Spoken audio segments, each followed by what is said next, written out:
Of Allah, the Beneficent, the Merciful. I bear witness there is no God but Allah, and I bear witness that Muhammad is his apostle. Beloved brothers and sisters, we're happy to be here with you and happy to see you here with us. We're going to be as brief as possible. As Brother Rodney Muhammad pointed out, we have a very special program today, so we want to make sure we get it all in before we lose your attention. Because you know how our attention span is on certain things. As everyone has said for many, many years, you want to put us to sleep, start talking business. And what we're about here is strictly business. So we must be brief.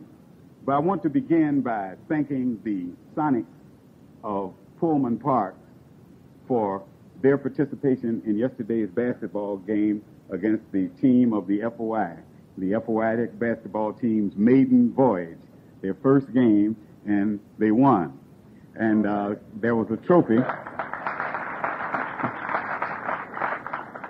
I also want to thank all of you who participated. We had a standing room crowd at 9 o'clock on a Saturday morning, so you know that God has to be with us. And we are thanking everybody who bought a ticket and came, those who bought a ticket and did not come, those who just came. We just want to thank all of you. And my only regret is there was a trophy, and the winner of the game was slated to get the trophy, and the FOI was awarded. The proceeds of that game went actually to the National Center Drive to help us to retrieve our property. So therefore, there were no losers there. They were all winners, and I only wish that we had had 2 trophies to give them. But I want the Sonics to know they're winners because we were actually on the same team. It was an intramural game.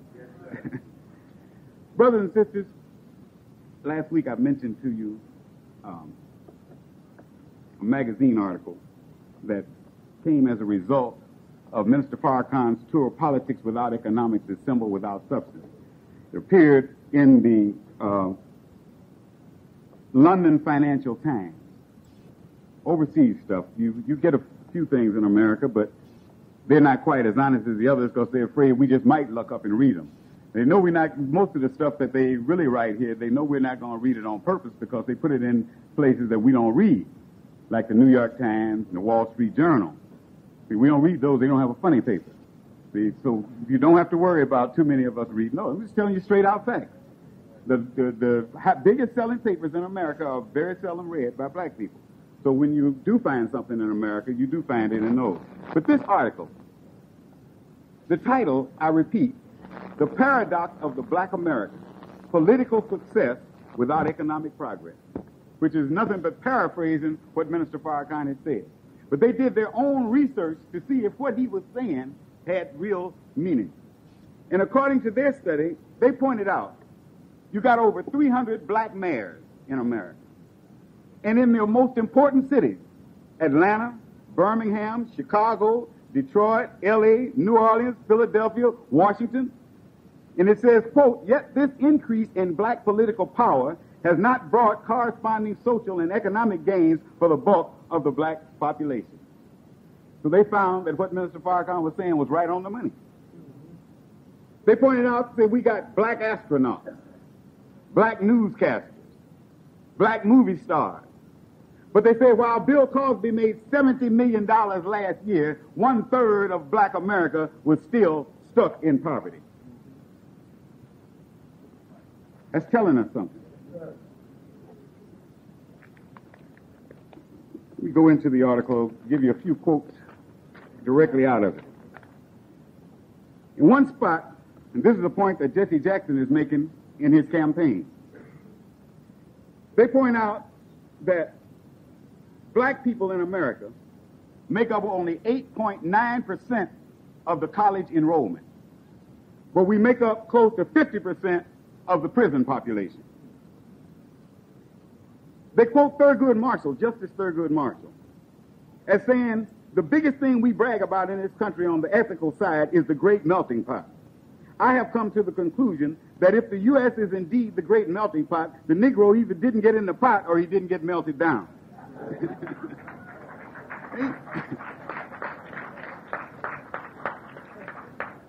Something's happening now.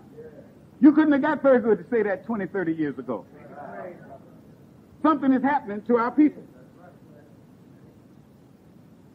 This magazine says, those who marched in hope with Dr. King and his followers see today a prosperous, mobile black minority set against a resentful black majority trapped in poverty and despair. Did you hear what they said? Set against. It means somebody sicks them on us. This is not of their own volition. This is something somebody is putting in them. First, get them away from us. Once they have this talent and it has been developed where it is of some use to somebody, then pull them away from us, tell them you're too good to be living with them. You're too good to be associating with them. You're too good to be teaching their children and helping them to get their businesses together. You are better than they, so you should be over here with us. And then set them, it says, against the majority. Praise is due to Allah.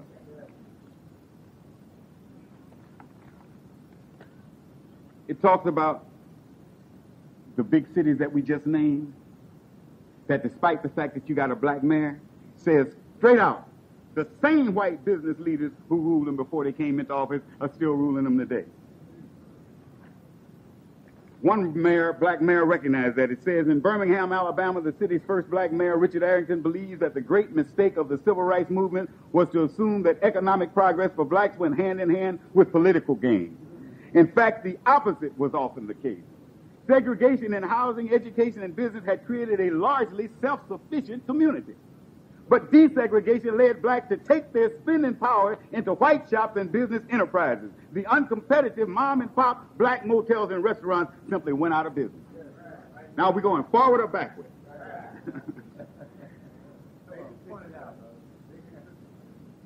It says, affirmative action. It says blacks do not want the remedies of the 1960s applied to the problems of the 1980s. This is why your old civil rights crew is having such a hard time. We go to the meetings all the time. We see the same old faces, hear the same old voices, getting up wishing for the past. I was with King when we went across the bridge. I was doing this, that, because the stuff they talking ain't working today, because the young black folks know better. They see better. They don't fully understand it, but they know whatever that is, it ain't working because we've seen it before. It says, affirmative action finds little support among those who have seen the policy benefit a minority of blacks rather than the majority. What are they discovering? They come all the way over across the ocean and study us and find that black people today are not interested in the program that we used to have that benefited a few. They're saying, when is somebody going to give us a program that benefits the majority? It says this new emphasis on economic rather than political power is a belated recognition within the black community of the limitations of the civil rights movement. And it says, in parentheses, some of the more radical elements in the 60s had warned as much and were ostracized for their pain. Look at that. The so-called radical elements tried to tell them that that wasn't the answer, but they didn't want to hear it. Because it failed to address the nature and makeup of economic power seriously, the civil rights movement led to a formal rather than deep structural changes in American society. Individual educated blacks benefited enormously, but most blacks, by the standard of their fellow Americans, if not necessarily those of foreigners, were left behind. In one sense, many blacks escaped the chains imposed by the polity only to become prisoners of the economy. The black dilemma today is how to resolve that paradox. Until blacks do, the U.S. will continue moving toward a split into two nations, separate but unequal. This applies not only to whites and blacks, but also to the black community itself. Isn't that something? And the Kerner report, Otto Kerner, the ex-governor of Illinois, 20 years ago, head of the committee, has put out a report saying that this country is rapidly becoming two nations, one black and one white, but they're updating it. It's it's split more than that. Not only do you have a white nation and a black nation, but within the black community, you got two nations, the haves and the have-nots. And so Business Week did an article called The Growing Gap Between the Haves and the Have-Nots. And it says, listen at this. Now the class rift is growing. The top 1/5 of black families receive 47.4% of total U.S. black income in 1986. Look at that. Almost half the money made by black people is made by 20% of the black population. And then the rest, the other half has to be split between 80% of the population. And they say the lower fifth received only 3.4%. And they're very cold about it. The politicians say, and they quote, nobody ever got elected running on the underclass. Because if you look at the voting record, the higher the income, the higher the vote. The lower the income, the lower the vote. And this is one of the reasons that politicians don't, as they say, address the needs of the poor because the poor don't vote. Okay? Said, yet even if some upwardly mobile blacks wanted to disassociate themselves from less fortunate blacks, America's persistently race-conscious society wouldn't let them. In fact, Graves tells an old joke. Says, what do they call a black psychiatrist in Mississippi? Nigger. So they're trying to get away, and it's causing turmoil in our neighborhood, but they'll never get away. That's what the articles are pointing out. That this black middle class is being deceived into thinking that by deserting their own people, they have a future, and they have no future without their own people. None of us have a future without each other.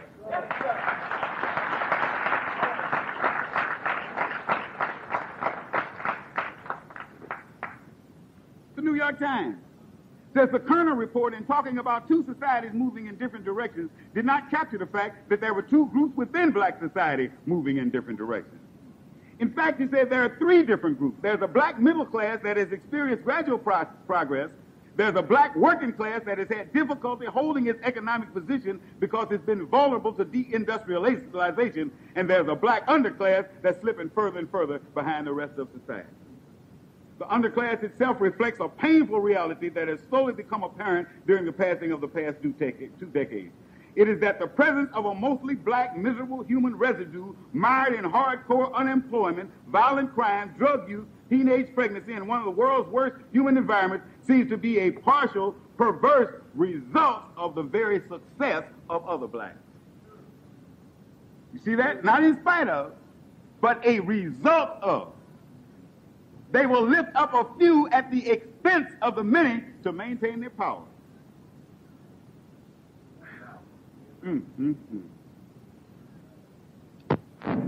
Even those who think they've made it big in the business world. The Times says the combined sales of the 100 largest black-owned businesses are roughly the same as the 256th company on Fortune's 500. You take the 256th largest white company, and they made as much money as all 100 of the top 100 black companies. And they think they got it made. Some of the articles that we read about because they're celebrating the 20th anniversary of the Kerner report. Some of the articles that we read came up with the conclusion that when white folks looked at black folks' problems, said, now we got to solve some problems to keep them from burning down more cities. Said they picked out the ones whose problems were the easiest to solve. If you take some who've got somewhat of an education or who have developed certain skills and all that sort of stuff, it's easy to solve the problem with them. When you got somebody that's all the way down in the mud who can't read or write perhaps, never spent a day in school, doesn't have any base to start from, then that means you got to love them enough to take them from zero, from ground zero, and work with them all the way up. The white folks don't love you like that. So they grab the ones that could have left this country, gone to another country and made it anyhow. And they grab them and then they hold them up in front of us and say, you're making progress. No, he's making progress.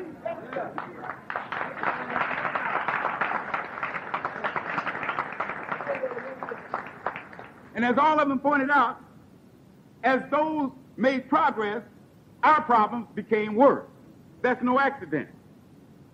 But now, whose problems are they? That's what we want to get at today. Is it the federal government's problem? These problems that black people are suffering from today, are they the federal government? Do they belong to the welfare department? Is that whose job it is to do it? Does corporate America owe us progress? No. I heard a song said, kids in the street with not enough to eat. Who am I pretending not to see their needs? Didn't say I don't see their needs. Doesn't say I'm looking, say I'm pretending. I'm making believe I don't see what my eyes are showing me because I don't want to deal with it. I pretend that I don't see it. Who am I? What makes me so great that I can look at a starving child and pretend that I don't see it? I want to thank Brother Rodney Muhammad for the khutbah he gave 2 weeks ago at our Juma prayer that inspired me, along with Michael Jackson, for today's subject, which is the man in the mirror. Those words I just spoke are from that particular lyrics from that song. Who am I, pretending not to see their needs?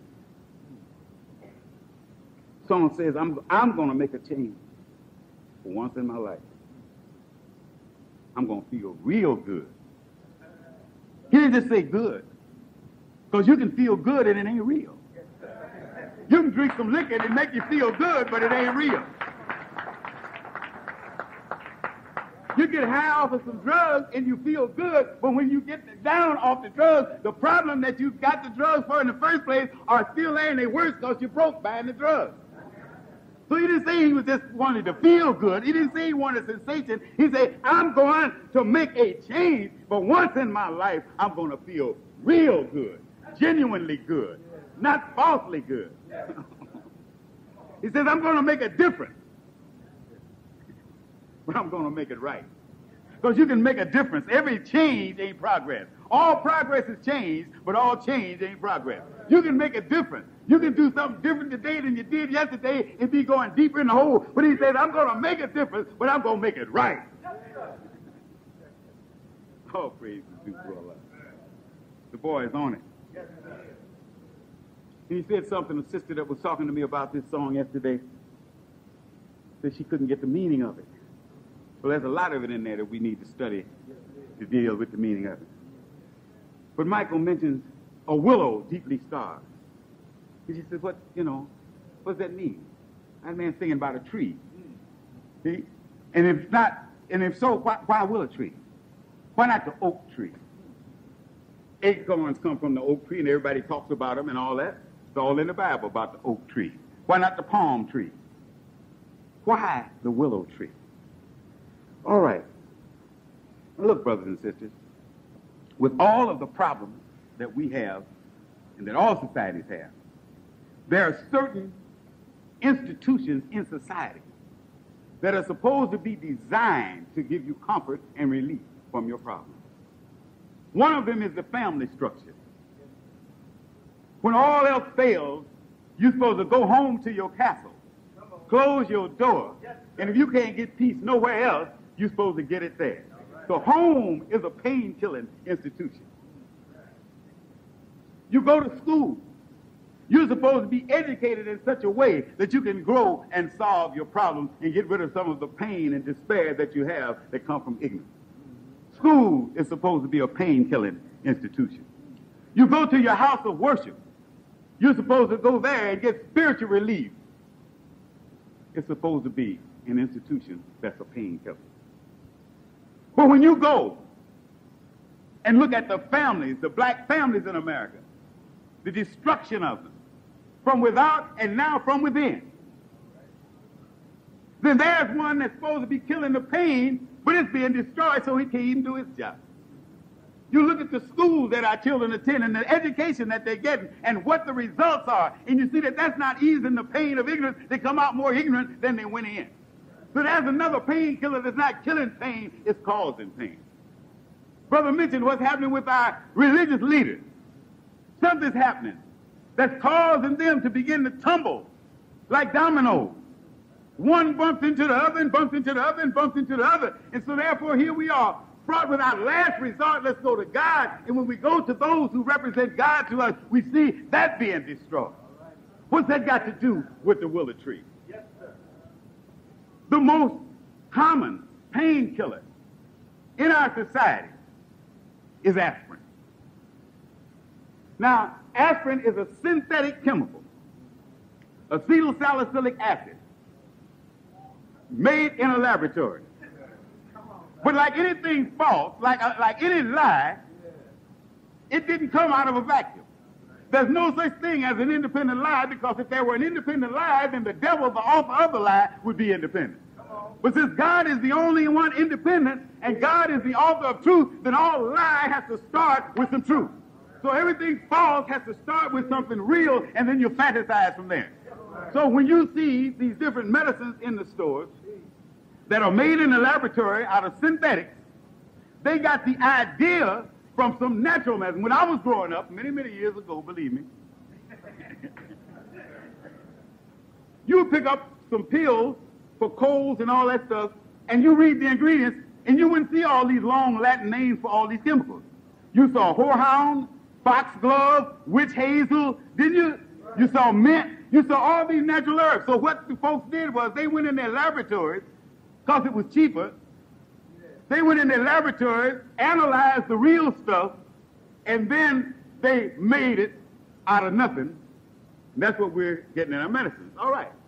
So aspirin, contrary to what I believed for so long, was not a creation of white folks' minds. White folks are imitating the natural aspirin. When the old folks used to get a headache, before Bear was born, they used to go out to the willow tree and knock off some of the bark and put it in a pot and put some water on it and steep it and drink it, and it would cure their pain because in that bark was natural acetylsalicylic acid. Oh, and the man says, the willow tree is scarred. The source of my painkiller is even bruised that it can't really ease my pain.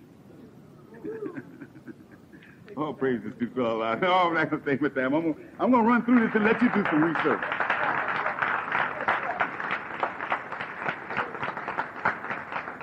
I'm going to wind right down to it because there's something I really want to make sure that we deal with before the radio audience is lost, because we want to get down to Michael himself. Why is he putting out a song like this? Especially as Minister Farrakhan pointed out, it's not going to help his popularity with white folks at all. Because, see, they're not like us. They not only listen, but they hear.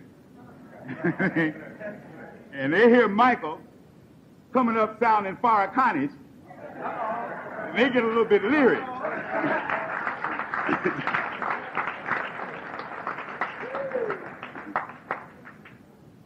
Especially now. We're in the midst of a drive. As I mentioned, that's what the basketball game was for yesterday. And if there are any other basketball teams around, we know that the radio stations and all of the parks and various other social organizations and everything have little teams put together. Call 994-5775. Challenge us to a game and help us raise this money to get our center back. Please do that. We'll take as many as we can. Play every night if necessary for this cause. Somebody said that they were concerned about us playing basketball because the Honorable Elijah Muhammad taught against sport and play. There's play, and then there's play. Michael Jordan ain't exactly playing. If you think he's just playing, cut off his paycheck and see how when he gets on the court. He got some business in mind as he's out there playing. Everything look like play ain't play. We're serious about these basketball games, so we're serious about raising this money. Which brings me to my next point. Brothers and sisters, has it ever occurred to you to wonder, with as hard as the Internal Revenue Service is on everything else, they'll let you deduct for giving to charity?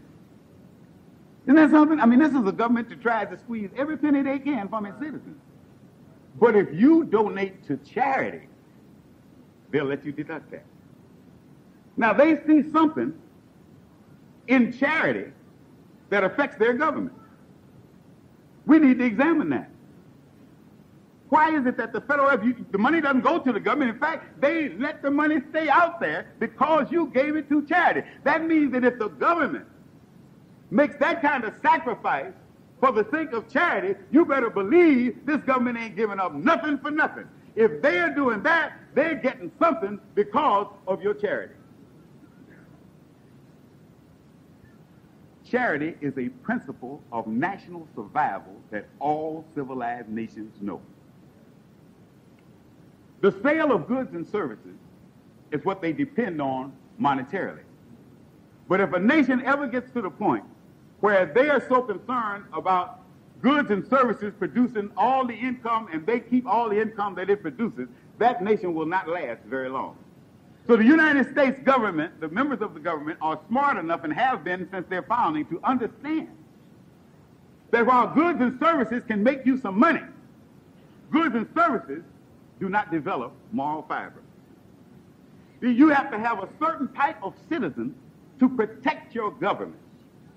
You have to, now if your citizens become just totally immoral and don't care about nothing, they will off you in a second for no reason. See, a person with some morals has to justify what he does to himself. But if you let them get totally immoral, they don't have to justify nothing. Ain't had a prayers, wonder can I hit him? Bam. Don't have to have no reason. So every government tries to keep the development of the moral fiber of its citizens in place to keep them from, because no matter how much they push pornography and all that, they don't want them to get so low down till they lose all respect for life. Now, the Holy Quran speaks of charity being an expiation for some of your sins. And Minister Farrakhan was struck by that to the extent that during this drive, he has said to those who have time out of the nation that if they do what they can do in this drive, that they can work their way back into good standing. But he was saying the other day he's a little disturbed by how that might be taken. Because somebody might think, oh, well, if I get this $1,000 pledge, then I'm automatically back in the nation. He says he's got to make that plain that that's not quite the way it works. There's no such thing as cash and carry Islam. No. See, the Catholic Church had something like that many years ago. In fact, Martin Luther, one of the reasons that he broke with the Catholic Church, he and Calvin and Zwingli and all the rest of them broke with the Catholic Church, was because of what they called indulgences. Go to your Encyclopedia Britannica and read the history of indulgences. Indulgences was a system whereby the church set up a list of sins, and they put a money value by each sin. And whatever sin you committed, all you had to do was give the concomitant amount of money to the church, and your sins were automatically forgiven. God wasn't consulted in it. The priest forgave you. You understand? As long as you paid your indulgence, you were straight. No. It's not what the minister is talking about. And that's not why this wicked government, as wicked as it is, respects charity. It's because charity nurses a quality in your heart and keeps it from dying. A human quality without which you would become just an animal. So what Minister Farrakhan was saying was, you get involved in this drive. That charity will help you to build up your moral strength that you can come back a good soldier. But you're not buying your way in the door. We want to make that plain in case some are listening who are in bad standing. We want you to understand that. And we say no cash and carry Islam. Look at this. United Way raised $2.44 billion last year. And their goal is to double that by 1991. The government has officially endorsed a plan called 5 and 5, where they are driving toward every citizen in America donating 5% of their income to charity and 5 hours a week of their time. See, they're in serious trouble. They're in some moral dilemmas that are causing them political problems throughout the world. And they understand. They're wicked and evil, but they ain't crazy. They understand that the weakness is not in the dollar. The weakness is not in the military establishment. The weakness is in the moral fiber of America. And while they don't have it in them to just turn around and stand up and be righteous, they want to hang on, so they want to increase their morality just enough to stay here. So they're encouraging the people to do that thing, charity, which will help to give them some resolve for that which they're facing.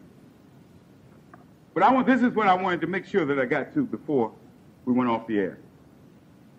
It's an article in the Wall Street Journal entitled, Michael Jackson as a Role Model.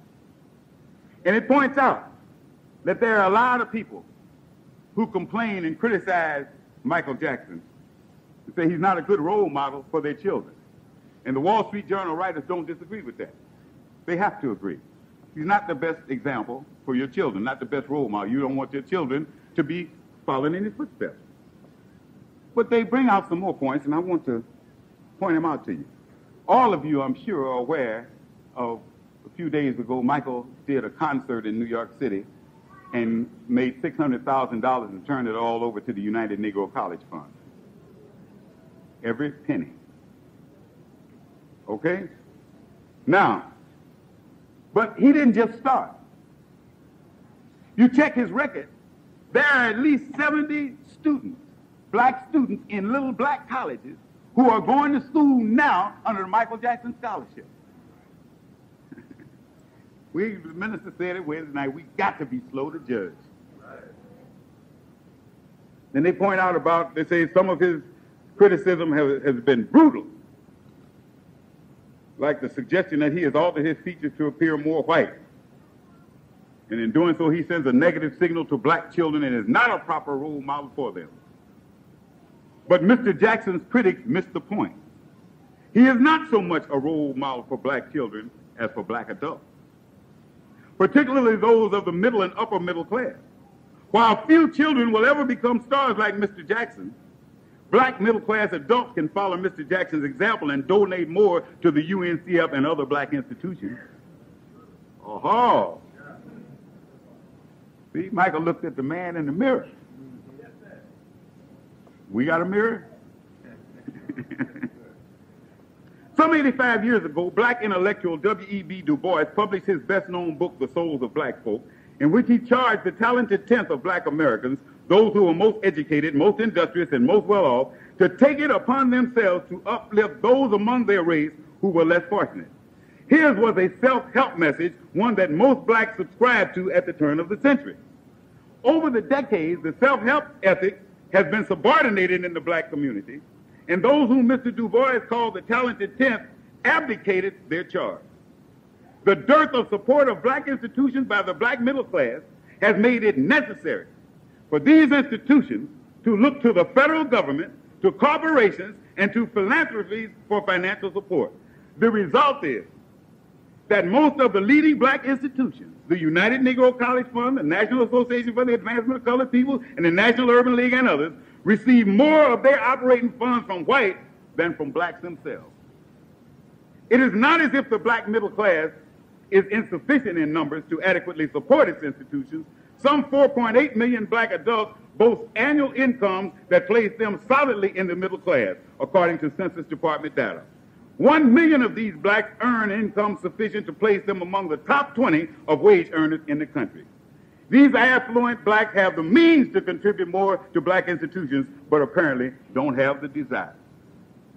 Whether Michael Jackson is acquainted with the writings of W.E.B. Du Bois is anyone's guess. But one thing is certain, and that is that he is practicing the self-help ethic that Mr. Du Bois advocated. In that way, he is indeed a role model for other blacks. In his latest single, Man in the Mirror, Mr. Jackson has a message that could have been written for middle-class blacks. I'm starting with the man in the mirror. I'm asking him to change his way. If you want to make the world a better place, take a look at yourself and then make a change. W.E.B. Du Bois couldn't have put it better. That's the Wall Street Journal. See, everybody sees us, but us. See, that's the difference. You can sit there and look at me, and all of you can see me clearly. But I can't see myself unless I go and take a look in the mirror. If I want to see what I look like, I got to go look in the mirror. Now, you know, the majority of black professionals right today still came from black colleges. And the black colleges are suffering like mad. Why don't the white private institutions, you got them right around here in Chicago, why don't they suffer like that? Some of them even refuse government subsidy because their alumni pumps money back into them on a regular basis. Every year, if they graduated from a particular school, every year that school gets a check from them. There's some graduated from 2 and 3 schools, and every school they graduated from gets an annual check from them. You can count the black folk on your fingers and toes probably without taking your shoes off that contribute regularly to the college they graduated from. Or even look back. Most they might do is go to a class reunion every now and then. But they totally forget about the school and the struggle they had going into the school, going through the school. And when they read that the students go, oh, that sure is a shame. And then give to United Way who don't give up nothing to black folks.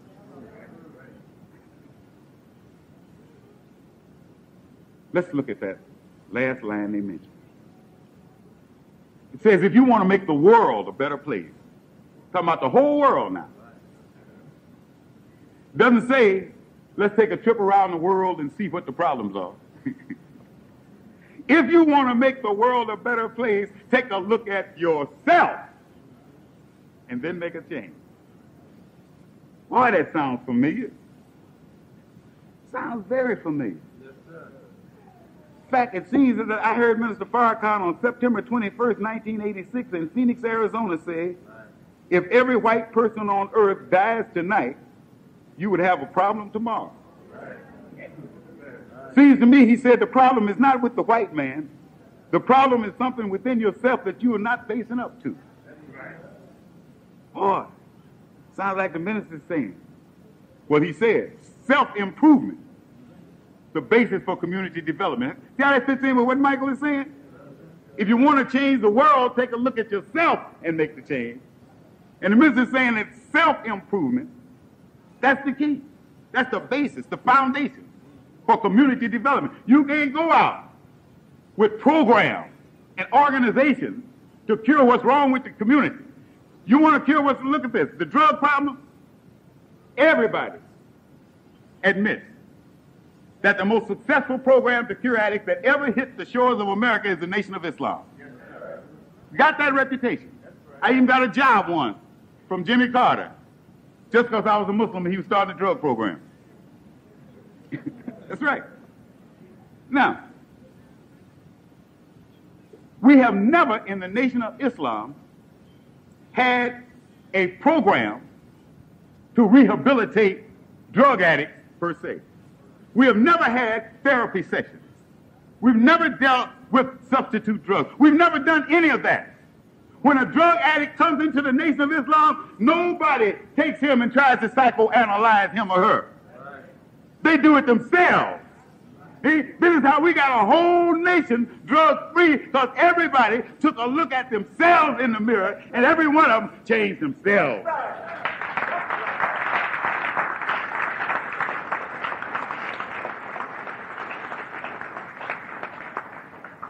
I'm going to conclude, because I got a brother I haven't seen or heard from in quite a while that I'm really anxious to hear it today. But I want to draw this thing into perspective. The problem with our black professionals, and as I say, we can't even jump on them. Remember what the white folks themselves admitted. They set the middle class against the poor, and automatically somebody hits you, you hitting them back. So this means that we're set against them. And let's not be no black professional bashers. Okay? No. You don't look at the black professional class to see what's wrong. Look at the man in the mirror. Right. You'll find that man is defined as the spiritual and material parts of a human person. Now look at that. Michael's saying, look in the mirror, look at the man in the mirror. That means don't just look at the image, because the image shows you the physical. But if you're going to look at the man, you got to look at the physical and the spiritual at the same time, because that's what makes a man man. Because when he's just physical, you drop dead right now, you're not a man anymore. You're a corpse. They didn't call you a man no more. You're a corpse. Because if you haven't got both parts together, you're not complete. You're not whole. This is where we got confused. This is how we worship the spook as God for many, many years, and we're confused when the Honorable Elijah Muhammad said, man is God and God is a man. We said, wait a minute. You're worshiping flesh and blood. And then some of us fell out and started worshiping flesh and blood without knowing that without the flesh and the blood, the spirit ain't nothing. And without the spirit, the flesh and blood ain't nothing. God can't be a spirit alone. God can't be flesh and blood alone. God got to be complete. He got to be spiritual and material. And when we understand God, we understand man. Because that's what man is. He's got the essence of God in him. That's why the book says God breathes his spirit into man. And man became a living soul. Didn't say he put a soul in that lie that you're being told so often. It says when he put his spirit in him, man became a living soul.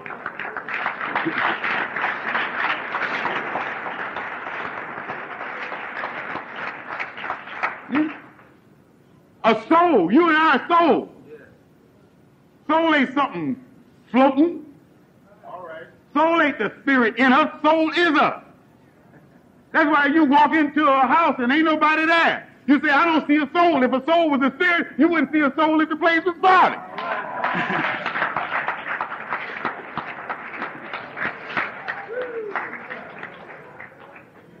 So, man is the spiritual and material part of a human person together. It didn't say a human male, a human person. Now we can see. You got to look at the man in the mirror.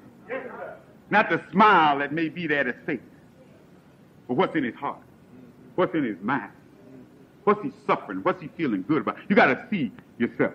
Now, a couple other things you got to consider. You have to check your mirror, condition of the mirror. You know, you can go out to some of these amusement parks, and you can be that thin and walk in and they got a mirror there that make you look that wide. Is that right? Or you can be that wide and walk to the next mirror and make you look that thin, right? Then they got some mirrors in there that make you look like you shaped like that, don't they? That's one thing you got to be careful of. Make sure your mirrors, even, you know, in the beauty parlors. Some of y'all got these at home. They got mirrors that's got two sides, and one side is a magnifying mirror, right? See? Now, it shows the truth, but it exaggerates it. So it's still not completely true to life. So you got to make sure, first of all, that your mirror is straight. Be careful who gives you your mirror.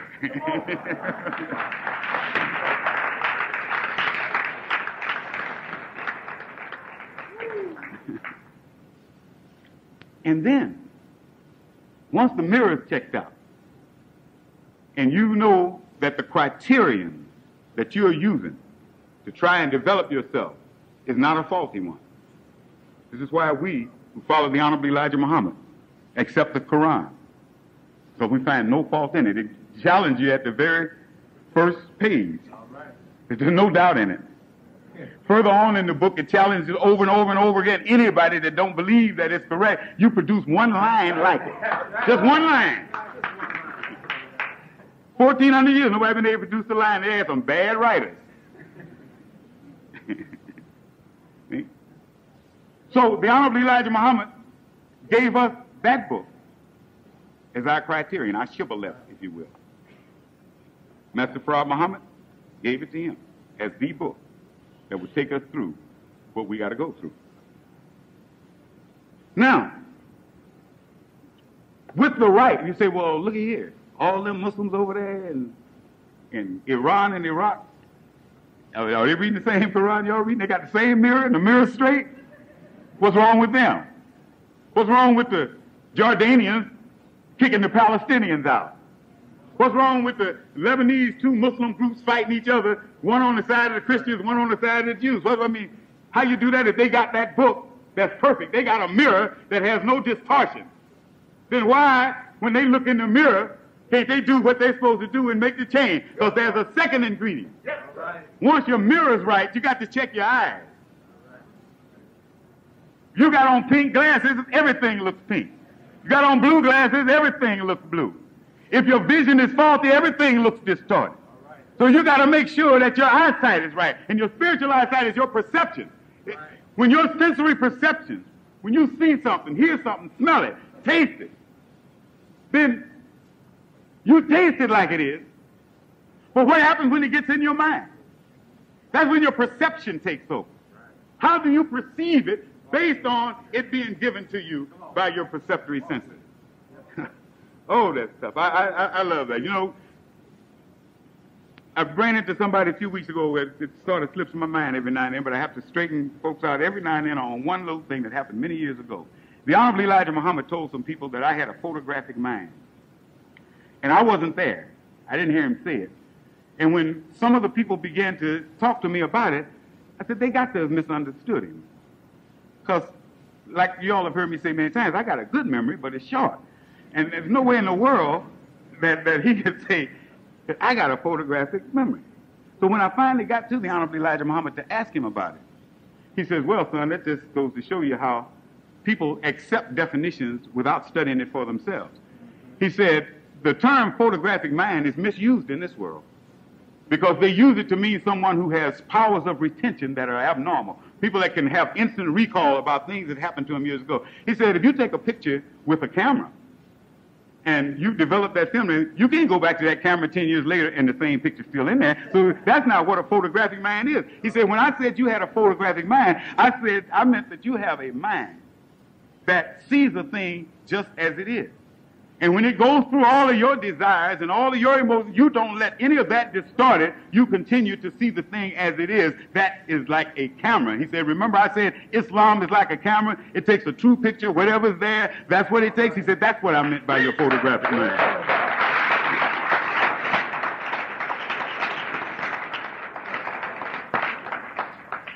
So all the information that's fed to us comes through what they call filters, based upon various things about our experience and our life. So when you look in the mirror, not only is your perception affected by the mirror, but it's also affected by what's already in you. So if you and I have been programmed for 400 years, if we look in the mirror based on that program, we see nothing but niggas. I mean, we can't see nothing else. It's impossible because the mirror ain't going to show us nothing else. So when we look in the mirror, we've got to have a perspective that we can see what needs to be changed. If you notice, Michael keeps talking all through. Every time he says look in the mirror, he says change. Whatever's in the mirror ain't what you want to be. So every time you look in the mirror, you're looking to change. Now, we have, as I mentioned, charity is one of the things that definitely changes. That's why when you look at the pillars of Islam, you'll find that they are the basic foundation of every religion. The basic foundation. Now you find others stray from them, Muslims stray from them, we all stray from them. When you look at the fundamental principles as they came purely and were revealed by God, you find that charity is in every religion. Prayer is a part of every religion. Am I right? Yeah. See, so there's got to be something in these that do something for you. And that's why when you find Muslims stomp down, belongs to be soldiers, who claim that they are just in this battle, they doing jihad, and the only time they pray is when they come to the mosque. You're in trouble. You are in a world of trouble. As Luke said, living double in a world of trouble. A Muslim in your own mind. But you can't be a Muslim since it is to submit to the will of God, and it's God's will that you pray 5 times a day, at least. See? That's not no ritual. That's why you pray by yourself when you're at home. If it was just a ritual for show, you'd have to have some witnesses. But wherever you are, you pray because that's between you and Allah. You ain't doing him no favor, so it must be doing something for you. And if you're not doing it, then whatever prayer does for you, you ain't getting done.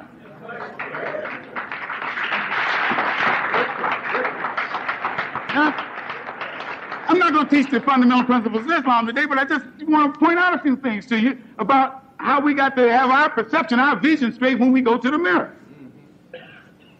Fasting. That's in every religion. We practice it more rigorously than anybody on earth. That's because we're attempting to be the best on earth. To be the best, you be the best by doing the best. Can't be the best by wishing. Jack, I sure would like you liking, my mother used to say you like in one hand and do something else in the other hand and get to see which one gets full first. You know, no, you got to do something. Your actions, even the dress, even to how you dress, has a profound effect on. Why do you think the Honorable Elijah Muhammad had that put the brothers in suits and shirts and ties and all that? It affects our mind.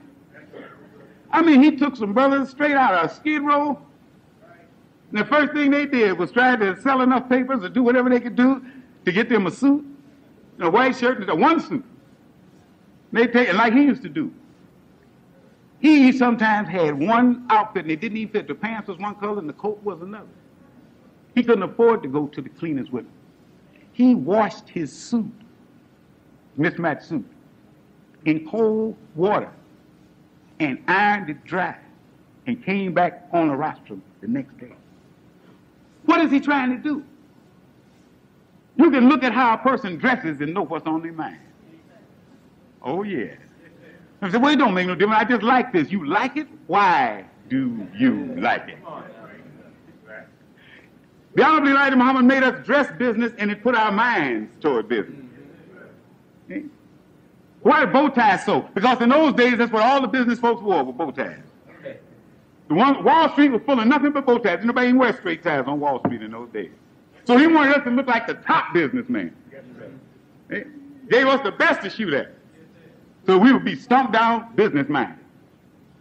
It affects your mind. We know some of your sisters say, well, you know, I would go into this nation, I like their teaching and all that, but I don't want to cover up. Well, you know, the minister always says, you know, we want your heart. Not right, but I'm going to tell you straight out. What's in your heart shows up on the outside. Now, he's being gentle, but I'm telling you straight out. The minister just said it to you the other day.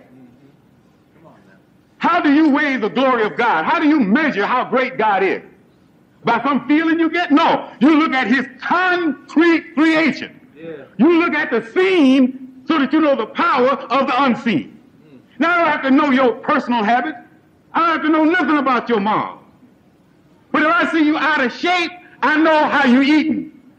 Okay? So that's physical. And I guarantee you, you ain't going to be so weak to your physical appetite and you're going to be strong when it comes to your spiritual appetite. You're alive. I have to say it straight out.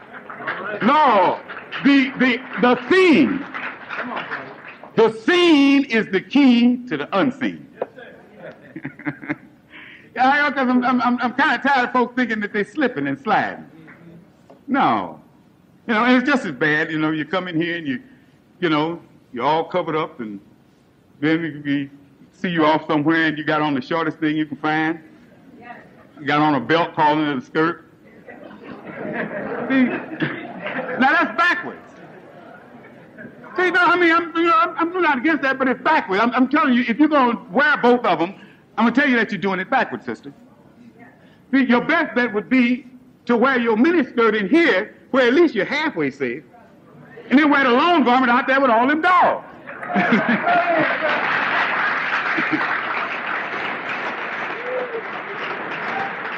Yeah. I mean, brothers getting haircuts like the punk rockers and think you ain't a punk? No. No, man. The fact that it even appeals to you says something about you. And you know that? The man, well, I'm just doing this. No, you ain't just doing nothing. Let me tell you something. If you think clothes don't affect you, brother, I'm going to tell you an experiment that we used to challenge, brother. I never saw anybody that took it up, and maybe that's why we didn't see them no more. But I can give you a challenge, brother. You take one of your wife's dresses. See, I'm sure you, it ain't got nothing to do with who sees you and all that. You take one of your wife's, don't even let her know it. But you take one of her dresses. You put it on every day for 30 days. Just go in the closet by yourself where nobody can see you. And you put that dress on. And you wear it for an hour every day for 30 days. And I bet you walk different. Oh,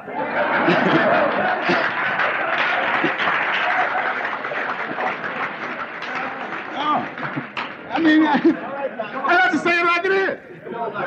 Now, brother, don't tell me that after 400 years, all of a sudden here you're a big strapping buck and you want to wear an earring?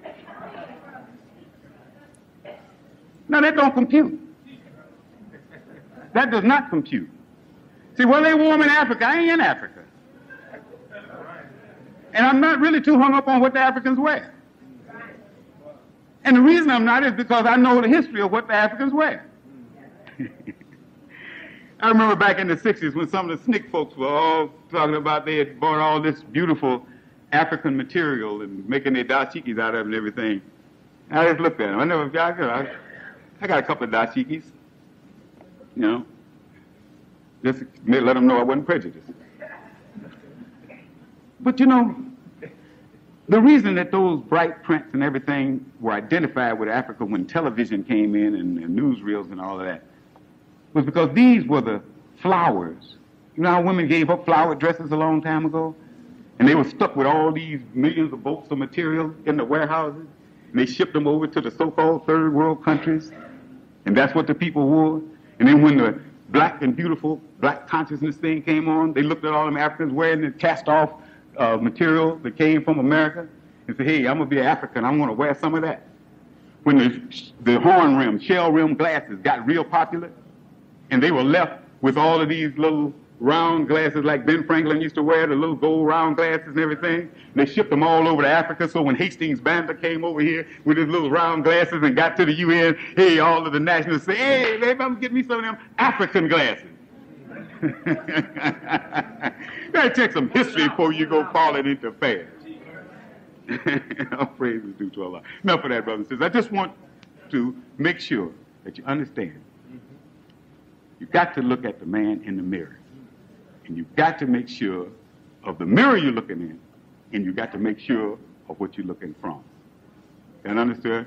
All right, I'm going to, this time, brothers and sisters, brother, I'm very glad to see, and it's an unusual, and I want you to understand this very well, brothers and sisters, because I don't want us to fall in any traps. This is an unusual occurrence. There is no justice for black people in America. Understand that. So when God blesses a brother to escape the jungle of the justice system, it is not because those administering the so-called justice desired it so. All right. So we don't want you, when you see a brother, an innocent brother, being railroaded, get saved from it and come out of it, we don't want you to think that the justice system works. It does not. That was the will of Allah. All right. Just every now and then to let you know he ain't asleep, he'll do something. But don't you and I use that to start back having faith in the devil. But I want to bring before you our brother, just came from the jaws of hell into the other part of hell, Brother Abdul in Israel.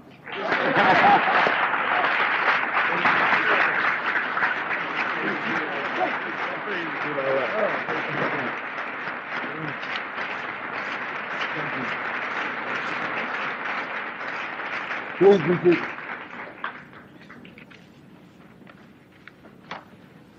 First of all, as always, I too bear witness that there is no God but Allah and that Muhammad is his messenger. I also bear witness that the Honorable Elijah Muhammad was the anointed Savior sent to our people to resurrect the lost found in America. I also bear witness that the only way that God can come is through man. That's right. So there is no contradiction when we give honor to Master Farad Muhammad as the bearer of light. I also bear witness that our beloved brother, friend, teacher, and reminder, Minister Louis Farrakhan, is the spiritual son of the messenger, and the reminder that the work must continue. I also bear witness that you, just like the ear of corn must fall to the ground so that it can be grown again and bear stronger fruit, are part of that resurrection that shall not taste of that second death. I bring greetings from Jerusalem, from Rabbi Ben Amin, and your brothers, your sisters, your people at Dimona, Israel, so that you will know that when you see NOI, the Nation of Islam, and NOI, the true nation of Israel, that you see one.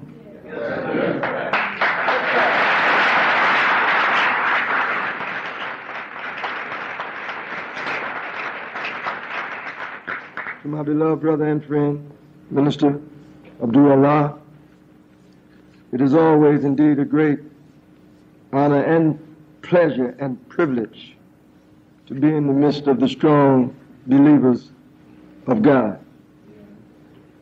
Your words were and are a source of inspiration to those of us who understand imagery.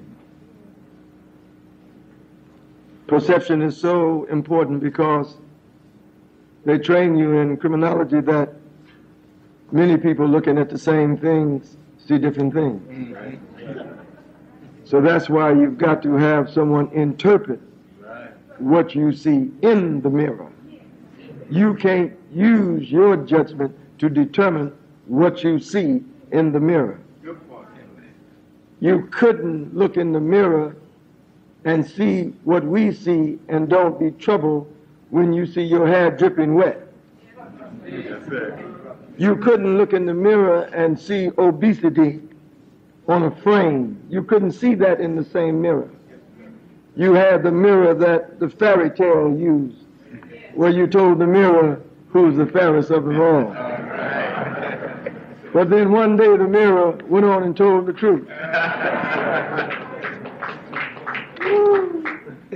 It's so important that you use Michael as the source of your subject. I spoke last week to Pastor T.L. Barrett's royal family of brothers and sisters, and I was so moved about what I had viewed on the video that it was inconsistent with what people thought Michael Jackson is. Because when you look at the video that goes along with the tune, you don't see Michael Jackson. You see where Michael Jackson's head is. And so you see that universal mind that Almighty God Allah is talking about as it relates to who will feel the suffering and the pain of the people. And so when we see that, we have to become wise not to be quick to judge. Yes, sir. So part of the language that I used last week is to develop clarity about words. The word that I began to share with them last week was called patience. Well, we speak a little Hebrew, since we are the Hebrews. Yes, And so that you don't be in doubt with what Brother Minister shared with you about the word man or Adam, Ben Adam in Hebrew, that the word for man in Hebrew is ish. And the word for woman is isha. But the word isha don't mean woman. It's translated a little man. Do you hear me? So when the scriptures is talking about man, they're talking about man and woman. That's why God said in the beginning, man and woman was one. It was the spirit of error that came along and separated you from your big man, and you know can't no little man deal with no big problems. So a little woman who's really a little man was trying to face a big evil man and left her big strong man at home, and she was out there trying to deal spiritually with Satan, who was the master of all trickology, who the scriptures say came of his father, who was the father of lies. So when women became separated from men, and in this dispensation of time don't need men, then that's why you see the community destroyed. Because they got to come back together and be one big man again. Come on, brother.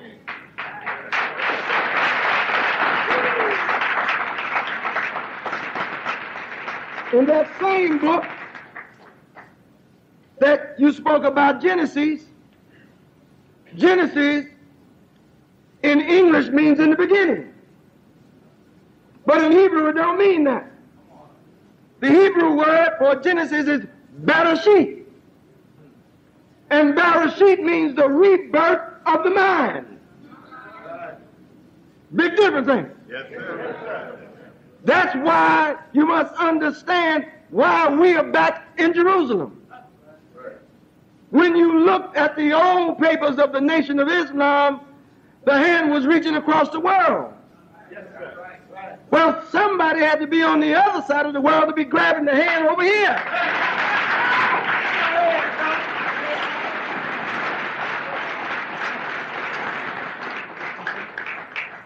I'm you. I believe in what you believe. Your God is my God.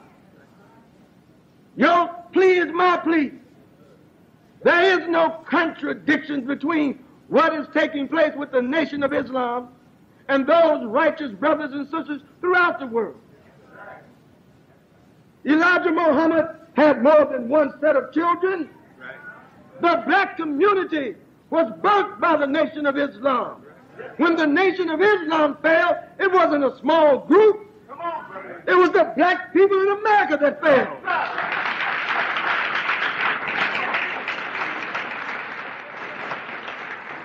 The messenger said, week after week, my greatest followers are still where? In the street.